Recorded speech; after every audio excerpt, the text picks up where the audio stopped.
નમસ્તે દર્શક મિત્રો, આજે આપણે ગુજરાતની સરહદ ઉપર કેવા છીંડા છે એની થોડી વાત કરવી છે. વાત એટલા માટે કરવી છે, નરેન્દ્ર મોદીએ 2007માં એક મોટી જાહેરાત કરી હતી મણિનગરમાં, એના મત વિસ્તારમાં, અને એણે કહ્યું હતું કે ભાઈ હું કેવો પ્રોજેક્ટ લાવ્યો છું, અને મનમોહન સિંહની સરકારે દેશના તમામ રાજ્યોને એ પ્રોજેક્ટની શરૂઆત કરવા માટેના આદેશો આપ્યા હતા. આ બધી જે વાત કરી હતી, પરંતુ હવે ખરેખર આપણે એ તપાસવું છે કે નરેન્દ્ર મોદીએ જે કહ્યું હતું કે એનો પ્રોજેક્ટ છે આખા દેશમાં અમલી બન્યો પણ છે. ત્યાર પછી મનમોહન સિંહની સરકારે બધા રાજ્યોને પત્રો લખીને ગ્રાન્ટ પણ આપી હતી. તો એ બધી જ બાબતો આજે એટલા માટે કરવી છે કે આજે જે ગુજરાતનું મરીન પોલીસ છે એની હાલત અત્યંત ખરાબ છે. હાલત તો ખરાબ છે, પરંતુ હવે પોલીસ, દરિયાઈ પોલીસ, મરીન પોલીસ જેને આપણે કહીએ છીએ, એ લોકો પાસેથી હપ્તા ઉઘરાવે છે. હમણાં જ મરીન પોલીસની આપણે જે વાત કરીએ તો હમણાં જ આપણે જોઈએ છીએ કે નરેન્દ્ર મોદીનું જે મરીન મોડેલ જે છે એ કઈ રીતે નિષ્ફળ ગયું છે. ગઈકાલે જે એક ઘટના બની છે દ્વારકા જિલ્લાના વાડીનાર મરીન પોલીસ સ્ટેશન વિસ્તારમાં, એમાં યુવકે આપઘાત કરી લીધો. કેમ કરી લીધો? મરીન પોલીસના કારણે. એના પરિવારજનોએ જે આરોપ મૂક્યો છે કે મરીન પોલીસના કર્મચારીઓના ત્રાસના કારણે મારા પુત્રએ આત્મહત્યા કરી લીધી છે. એમણે એવું કહ્યું હતું કે દારૂના ગુનામાં અને મારામારીના કેસમાં એને ફસાવી દેવાયો હતો અને 7,000 રૂપિયા પડાવી લેવામાં આવ્યા હતા. અને એને એવું લાગ્યું કે મારે માનહાનિ થઈ રહી છે, એટલા માટે એને આપઘાત કરી લીધો હોવાનું એના પરિવારજનો એવું કહી રહ્યા છે.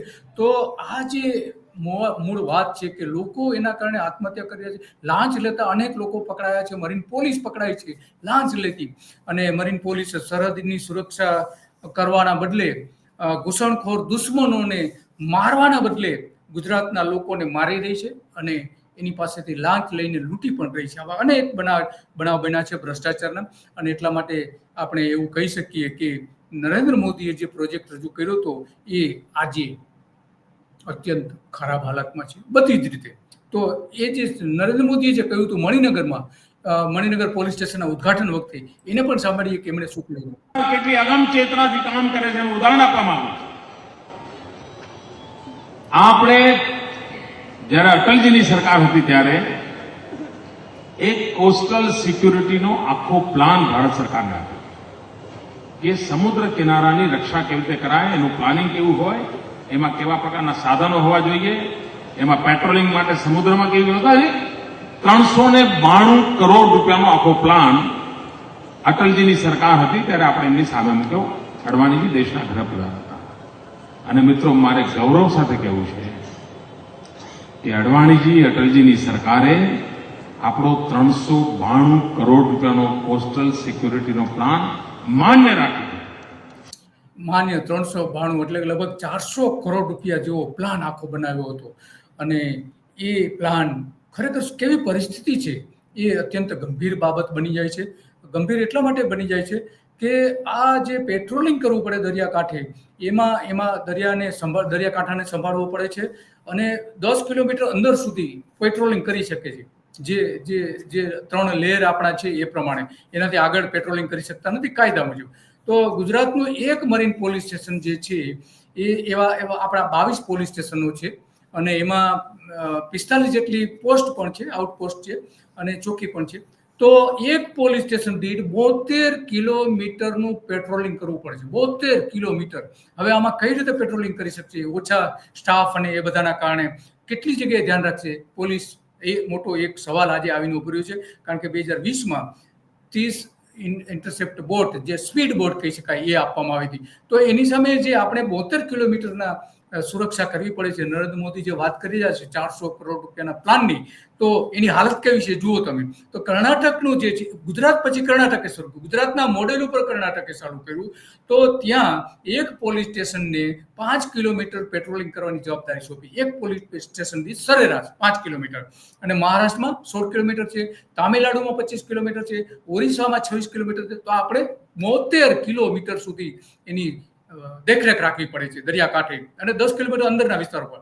તો આ જે છે કર્ણાટકમાં, આપણે ગુજરાતમાં આખા દેશમાં સૌથી વધારે દરિયાકાંઠો છે, 40 કિલોમીટર જેવો દરિયાકાંઠો છે, એમાં 22 બોટ છે. જ્યારે કર્ણાટકમાં 320 કિલોમીટરનો દરિયો છે, દરિયાકાંઠો છે, એમાં 62 બોટ છે, 62 પોલીસ સ્ટેશન છે. અને મહારાષ્ટ્રમાં 720 કિલોમીટર છે દરિયાકાંઠો, અને એમાં એની પાસે 44 પોલીસ સ્ટેશન છે. તમિલનાડુમાં 42 પોલીસ સ્ટેશન છે, 1000 કિલોમીટર જેવો એમનો દરિયા કિનારો છે. ઓરિસ્સામાં 485 છે અને 18 પોલીસ સ્ટેશન છે. કેરળમાં માત્ર ને 580 કિલોમીટરનો દરિયાકાંઠો છે, એમાં 18. તો આ વાત આપણે એટલા માટે કરવી પડે છે કે નરેન્દ્ર મોદી જે કહી રહ્યા છે એ આપણે આ 400 કરોડ રૂપિયાનો પ્લાન હતો એ ધૂળ ધાણી થઈ ગયું છે. સાંભળીએ શું આગળ કહી રહ્યા છે. માન્ય રાખો એટલું જ નહીં મિત્રો, એ પ્લાન એટલો પરફેક્ટ છે કે એ સરકાર તો જતી રહી, પછી મનમોહનસિંહજી આવ્યા. મનમોહનસિંહજીની સરકારે આખા દેશના કોસ્ટલ સ્ટેટને પત્ર લખ્યો છે કે તમે ગુજરાતને જે પ્રકારનો કોસ્ટલ સિક્યુરિટીનો પ્લાન બનાવ્યો છે એવો પ્લાન તમારા રાજ્યનો બનાવીને આપો. ભારત સરકાર એમાં ઉદારતાપૂર્વક આગળ વધવા માંગે છે. આટલી બધી ગુજરાતની પ્લાનિંગની તારીફ થઈ, પત્રો ગયા. અટલજી અડવાણીજીની સરકારે 392 કરોડ રૂપિયા આપવાનું વચન આપીને ગયા. સરકાર જતી રહી. મિત્રો આ જ જવા થયા છે, કાણી પાય આપતા નથી. કેન્દ્ર સરકાર પાય પણ આપતી નથી એવું કહી રહ્યા છે. વાસ્તવમાં કેન્દ્ર સરકાર આને ઘણી બધી મદદ કરી રહી છે, પરંતુ પરિસ્થિતિ કેવી છે જે વાત કર્યા છે કે પાય પણ આપતી નથી કેન્દ્ર. મનમોહનસિંહ ઉપર એ બોલી રહ્યા છે. તો જાફરાબાદ મરીન પોલીસ સ્ટેશન પાસે 53 પોલીસ કર્મીઓને 3 બોટ આપી હતી. હવે એની પાસે બોટ ચલાવી કે કેમ એ પણ એક મોટો પ્રશ્ન ઉભો થયો છે. ઓખામાં પણ આ રીતે કેમ્પ યોજીને જે ટ્રેનિંગ આપવામાં આવી હતી કમાન્ડોને, અને 2024માં માંગરોળ મરીન પોલીસ સ્ટેશનના કોન્સ્ટેબલ 6,500 રૂપિયાની લાંચ લેતા પકડાયા હતા. આ આપણો પ્લાન છે. ચેકપોસ્ટથી પસાર થવા દેવા માટે એણે લાંચ માગી હતી. ત્યાંથી ભાવનગરના 150 કિલોમીટરની દરિયા કિનારાની સુરક્ષા કરતી મરીન પોલીસની 2009માં એકમાત્ર બોટ આપવામાં આવી હતી, એ પણ 2009માં એ પણ બંધ હતી. તો સુરક્ષા અને પેટ્રોલિંગની કામગીરી કઈ રીતે કરી શકે, સૌથી મોટો સવાલ એ ઊભો થાય છે. અને એક સ્પીડ બોટ આપીએ તો લગભગ 1.25 કરોડ રૂપિયાનો ખર્ચ થાય છે. પરંતુ ભાવનગરના દરિયા કિનારે જે છે એ જે દરિયામાં જે બોટ આપવામાં આવી હતી 3, એમાંની એક પણ બોટ ત્યાં ચાલતી નથી એવું કહેવાય છે. તો હવે અત્યારે હાલત એવી છે ભાવનગર મરીન પોલીસની કે દરિયામાં પેટ્રોલિંગ કરવા જવું હોય દરિયા કિનારે તો હવે સાયકલ લઈને જવું પડે એવું છે. અથવા તો જે આપણો કચ્છનું કદાચ એકમાત્ર ઊંટ એવું છે કે જે પાણીમાં તરી શકે છે, ખરાઈ ઊંટ જેને કહેવામાં આવે છે, એ સરકાર આપી દેવું જોઈએ. બોટ ન આપી શકતી હોય, કારણ કે 1 કરોડથી લઈને 5 કરોડ સુધીનો એનું ખર્ચ થતું હોય છે. તો 2006થી આપણે ગુજરાતમાં મરીન પોલીસ છે, 2006થી. અને 2008માં તો મુંબઈમાં જે હુમલો થયો, વ્યાપક પ્રમાણમાં પાકિસ્તાનથી આવેલા ત્રાસવાદીઓએ હુમલો કર્યો, એ કુબેર બોટ જે હતી એ ગુજરાતની હતી અને ગુજરાતના દરિયા કિનારે જેનું અપહરણ કરીને લઈ જવામાં આવી હતી. કોઈને ખબર ન પડી, આપણા મરીન કમાન્ડોને પણ ખબર ન પડી. તો મોદી સાહેબ જે વાત કર્યા છે આ 400 કરોડ રૂપિયાના પ્લાનની, તો એ આ પ્લાન ક્યાં દેખાય છે આમાં? સાંભળીએ શું કહે છે. કેમ ભાઈ, કેમ આવું? અને અમે કહીએ કે કોસ્ટલ સિક્યુરિટીને મહત્વ આપવું જ પડશે. જો એ કામ થયું હોત, ખાલી તમે હલચલ કરી હોત ને સાહેબ, તો એ ત્યાં તો તકલીફ થઈ જાય છે. આમાં કેટલું ડરવા જેવું છે નહીં. તમે અહીં હલચલ કરો ને ત્યાં ડરે નહીં મને કહેજો. આપણે કઈ કરીએ જ નહીં તો. અને એનું પરિણામ છે મિત્રો આ સ્થિતિ પેદા થઈ છે. અને તેથી ભાઈઓ બહેનો, રાષ્ટ્રની રક્ષા માટે દિલ્હી કાંઈ કરે કે ન કરે મિત્રો, ગુજરાત કર્યા વિના રહેશે જ નહીં. આ મારો નિર્ધાર છે. રાષ્ટ્રની રક્ષા માટે આ મારો નિર્ધાર છે. દિલ્હી કરે કે ના કરે પણ હું કરીશ. પરંતુ આજે ગુજરાત સલામત નથી, રાષ્ટ્ર સલામત નથી. કારણ કે પેટ્રોલિંગ કરવા માટે 72 કિલોમીટર એક પોલીસ સ્ટેશનને સરેરાશ દૂર જવું પડે છે. તો આવી હાલત છે. હવે એમાં કઈ રીતે પેટ્રોલિંગ કરી શકે? માત્ર પેટ્રોલિંગ કરવું એ જ નથી, પણ ત્યાં તો દારૂ પકડવો, પોલીસની જે જવાબદારી હોય એ પોલીસની જવાબદારી એને સંભાળવાની હોય છે. આ બધી જ એને કામગીરી કરવાની હોય છે. આ આપણે જોઈ શકીએ છીએ પોરબંદર દ્વારકાના વિસ્તારની જે છે બોટ, એનો વિડીયો આપણે જોઈ રહ્યા છીએ. આ દારૂ પકડેલો છે, મરીન પોલીસે દારૂ પકડેલો છે, એ દારૂનો નાશ કરી રહ્યા છે. તો આવી પણ કામગીરી કરવી પડે છે, આવી પણ કામગીરી કરવી પડે છે પોલીસે. માત્ર આટલા પૂરતું જ નહીં, તો આ જે પાકિસ્તાનથી આવતી, પાકિસ્તાન અને બીજા દેશોમાંથી જે ઘૂસણખોરો આવે છે, તો એ ઘૂસણખોરો માટે આપણે લગભગ 1133 જેટલા પોલીસ, મરીન પોલીસ રાખેલા છે, 1133. તો એને આવા બધા કામ કરવા પડે છે. એટીએસ હેઠળ મૂકી દેવામાં આવે છે. ડીજીપી કક્ષાના 3 એસપી છે અને 9 ડીવાયએસપી છે. આટલો મોટો સ્ટાફ એનો છે. અને 2019માં તો હાલત એવી હતી કે 26% ઓછો સ્ટાફ હતો. તો આ જે વાત કર્યા છે રાષ્ટ્રભક્તિની, દેશભક્તિની, તો ક્યાં છે આમાં દેશભક્તિ? દેશમાં પ્રથમ એવી નેશનલ એકેડેમી ફોર કોસ્ટલ પોલીસિંગનું વડું મથક ગુજરાતના દ્વારકામાં બનાવવાની જાહેરાત કરી હતી. બહુ સારી વાત છે, કરવી જ જોઈએ.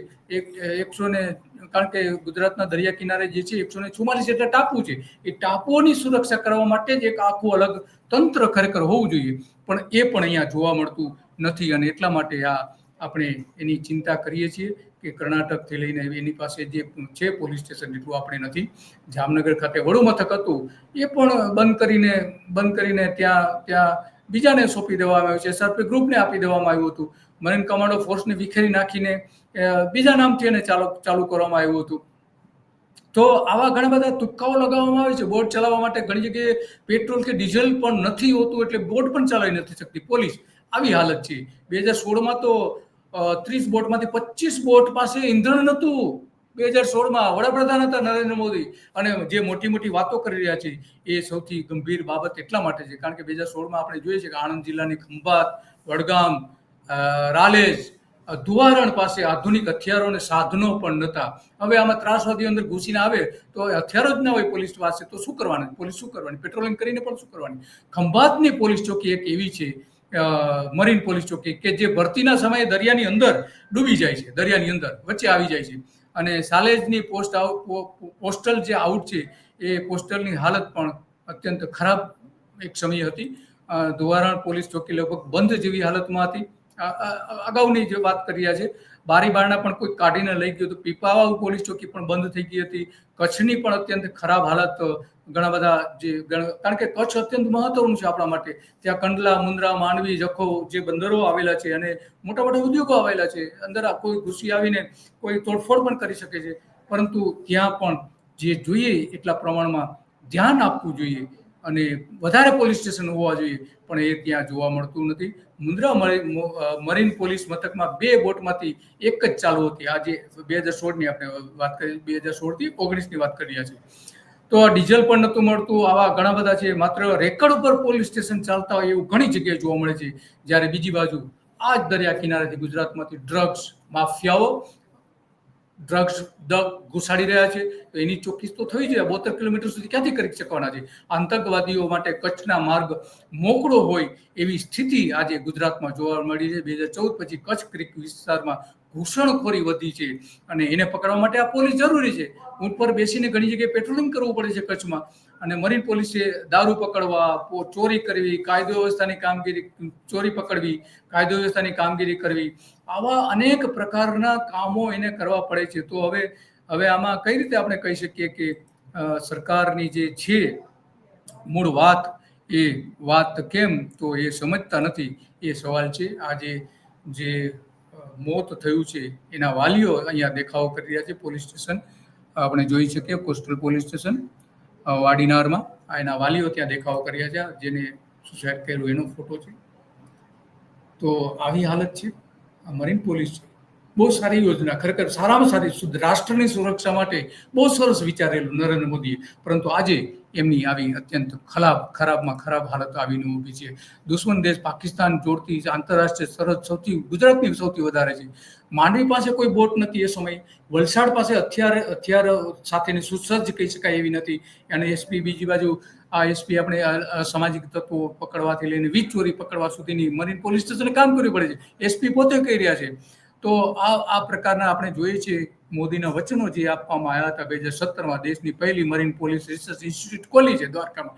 પરંતુ હવે પોલીસ પાસે પૂરતા સાધનો જ ન હોય, આધુનિક હથિયારો ન હોય, તો હવે આ આતંકવાદીઓ અંદર ઘૂસી આવે તો કઈ રીતે એનો મુકાબલો કરી શકે, એ સવાલ આપણી સામે આવીને ઊભો રહે છે. આ બધા એના ફિગર આપણે જોઈ રહ્યા છીએ. તો આવી હાલત છે અત્યારે નવસારીમાં. તો ધોલાઈ બંદરના મરીન પોલીસ સ્ટેશનમાં પોલીસ ઇન્સ્પેક્ટર દિનેશ જમાદાર કુમાર 1,40,000ની કિંમતના આઈફોનની માંગણી કરી હતી, આટલી લાંચ માંગી હતી. રાંદેર પોલીસ મથકમાં પણ મરીન પોલીસનો હંગામો કર્યો હતો, મરીન પોલીસ રાંદેર, સુરતની રાંદેરમાં. તો આવી ઘટનાઓ પણ બને છે. આ જે બધા પોલીસ સ્ટેશનો આપણે જોઈ રહ્યા છીએ એ બધા પોલીસ સ્ટેશનો ત્યાંના છે. મરીન પોલીસની સરકારી બોટ બંધ હાલતમાં હતી.